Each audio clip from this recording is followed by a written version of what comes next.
Hi, in this video what I want to have a look at is shapewear and how possibly we can achieve more of an hourglass or a female silhouette or shape.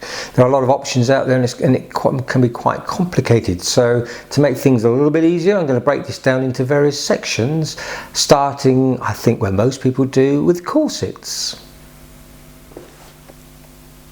Okay, so in this section of the shapewear, I want to have a little look at how we can possibly find something to control our tummy area a little bit, or just nip in the waist a little bit around that area.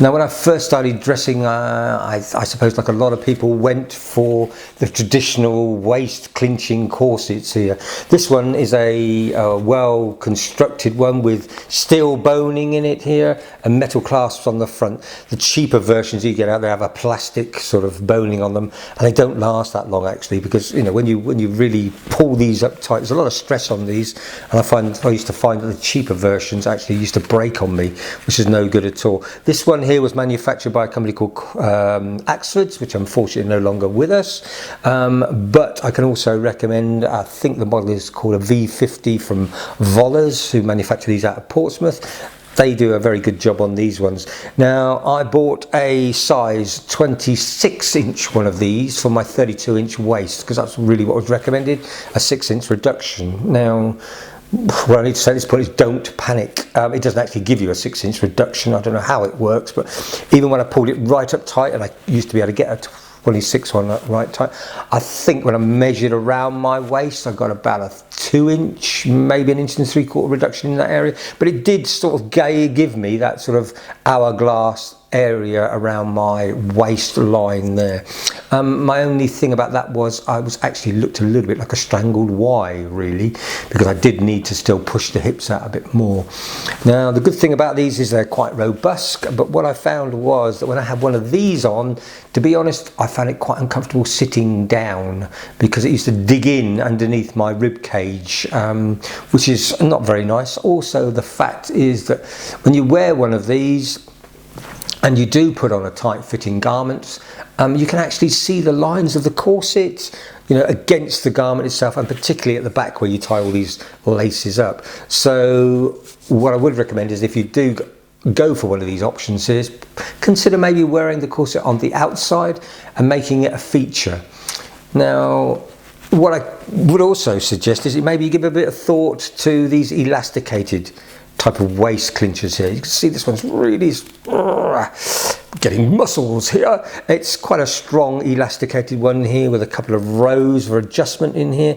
I found that these soft ones in here do have plastic boning in them, but it was quite a nice compromise. It did pull me in around the stomach area and a little bit nipped me in a little bit on the side, on the waist.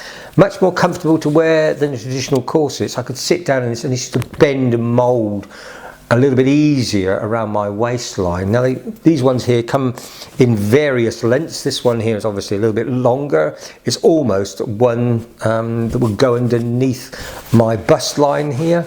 And like corsets, you get, you know, waist trimmers, you get under bust ones. Corsets, you also get over bust ones. These ones here, I think with this particular one here, I actually got suspenders on this one as well, so you can wear suspenders on those as well. I think out of those two, if you gave me a choice which I would wear, I would probably opt for the softer version rather than the traditional corsets. But that's my own personal view. What's yours?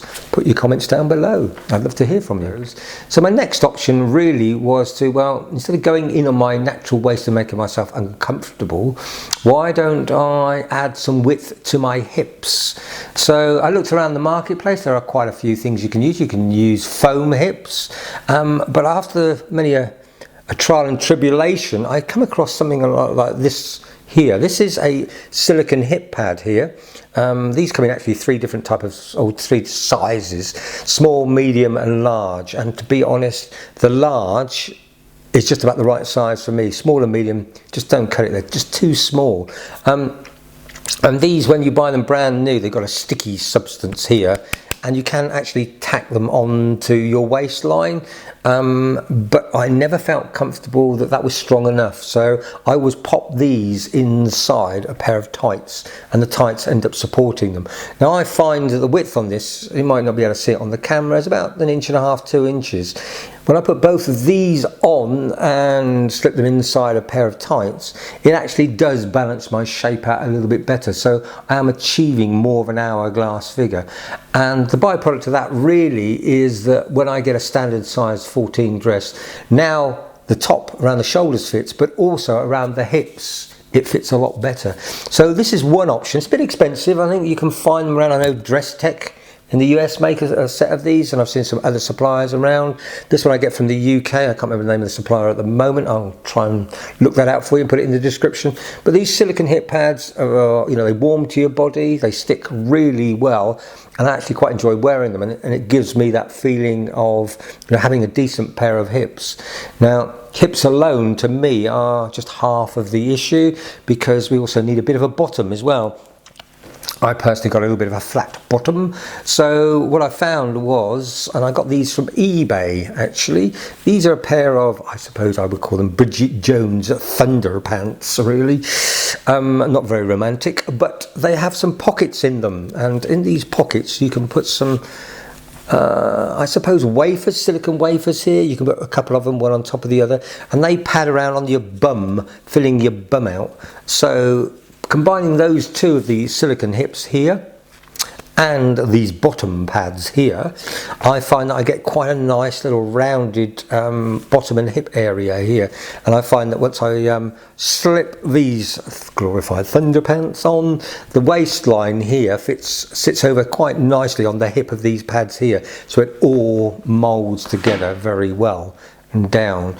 Now that's what I've found to be the best way of balancing my particular figure. Other things that I've seen, excuse me for reaching out of camera here, I have found things called padded panties around. They look a little bit like cycle shorts, and you will see a picture of a pair coming up here somewhere. And they've got pockets on the sides and also on the back where foam goes in. And this is typically the sort of foam inserts you would get there. I think as an economy version, they're quite good. Bearing in mind that these silicone pads are somewhere, I don't know, between 180 and 240 pounds for that pair, which is quite an investment really. This may be a cheaper option. I think these pads, in the padded panties are somewhere between, I don't know, 30 and 60 pounds. You can find out on the marketplace. The only slight downside, as far as I can tell from my own personal experience, is if I compare the length of this hip pad here with these that they use on the padded panties, I find that these ones blend in perfectly on my thighs, because they go very thin down into the thighs, whereas these ones here are not that realistic. You've got like two bumps on the side of your hips, it doesn't blend in down the sides. So that's what I find myself. I don't know what your particular views are, what experiences you've had. I'd be very interested to hear. So that's really just targeting that softer tummy area there. And now moving on to our next section, which is about gaffs and things like that. So let's move on to that one. Hi, so in this section here we're going to deal with the male area that we need to sort of tuck away. I'm not going to go into tucking techniques and all that sort of stuff. That's not what we're going to be looking at here. We're just going to be looking at garments. One garment is a thing called a gaff, and what it is, it's really a G-string here.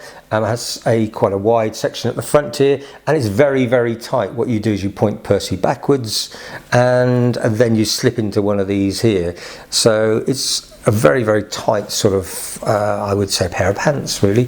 One thing you could consider would be a pair of sloggies, which I think is made by Triumph. If you get a pair that's 2 sizes too small, and then again point Percy backwards, that will keep you in place without doubt.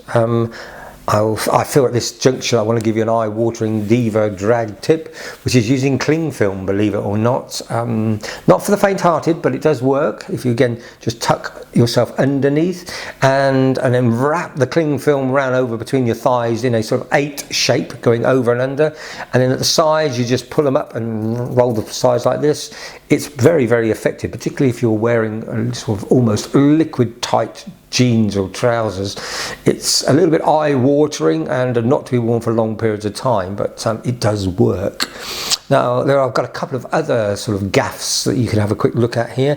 This one, for all intents and purposes, looks exactly the same, but it's got a female sort of genitalia part built into it as well that you can take out. It's a latex version here. If you bear with me while I will fiddle about with this and try and pull it out. I hope this isn't too rude. I might have to put a star on it, I don't know. But that sort of fits inside there, and it's got a gauze front to it, so you can actually see the format. So that's, you know, another option there. It's got a little bit more female detail about it. And probably the third one I've found about, and I've got here a sample of it. It looks more like a, you know, something of torture really, with all these adjustable things around it here. Again, it's made out of latex. It's fully sculpted around here. It's got a little hole in here that you can actually go to wee through, and you can point your little male member in here. My comments about this one is it's made in China. And let me just say that I did try it, and I'm not bragging, but I couldn't fit inside. It was uncomfortable, and it just didn't do the trick for me. No matter how I pulled all of these cords up, it just didn't sit right on my anatomy. And I'm not a particularly large person, if you know what I mean. And even so, if I did get all this in, I've got all these great big elastic straps here that I've got to pull apart. So that's what, 1, 2, 3, 4 different methods for, you know, hiding the male genitalia, if you wish. And I hope you found that that's helpful. So that concludes our review of the shapewear today. I hope you enjoyed it. Please don't forget to drop some comments down below. We really do appreciate that. Also, don't forget to like and subscribe if you're not already done so. So all that remains is for me to say thank you very much for tuning in. Have a nice day or evening, and we look forward to seeing you again soon. So goodbye.